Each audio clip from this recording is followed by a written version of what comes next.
নমস্কার বন্ধুরা বাঙালি রান্নাঘরে আপনাদের স্বাগত। বন্ধুরা দেখুন, আমাদের আজকে ঘ্যাটকল নিয়ে এসেছে। এই ঘ্যাটকল পাতা আমি আজকে বাটা করব। ঘ্যাটকল পাতাগুলো আমি কেটে নেব, আপনারা পুরো ভিডিওটা দেখতে থাকুন। আমি ঘ্যাটকল পাতাটা আমি ধুয়ে নিয়েছি, একটু সিদ্ধ করে নেব না। দেখুন শাকটা আমার সিদ্ধ হয়ে গেছে, এবার আমি নামিয়ে দেবো। কড়াইতে কালো জিরে দিয়ে দেবো, রসুন দিয়ে দেবো, এবার লঙ্কা শাকটা আমি ভেজে নেব। দিয়ে দেবো পরিমাণ মতো লবণ, হলুদ।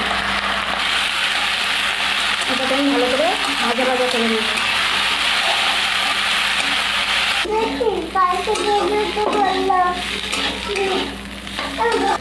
দেখুন শাকটা আমার ভাজা হয়ে গেছে, এবার আমি নামিয়ে বেটে নেব।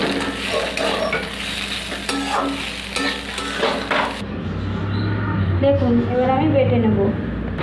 দেখুন ঘ্যাটকল পাতাটা আমি বেটে নিয়ে এসেছি। আপনাদের যদি এই রেসিপিটা ভালো লেগে থাকে তাহলে লাইক, কমেন্ট, শেয়ার এবং সাবস্ক্রাইব করে দেবেন।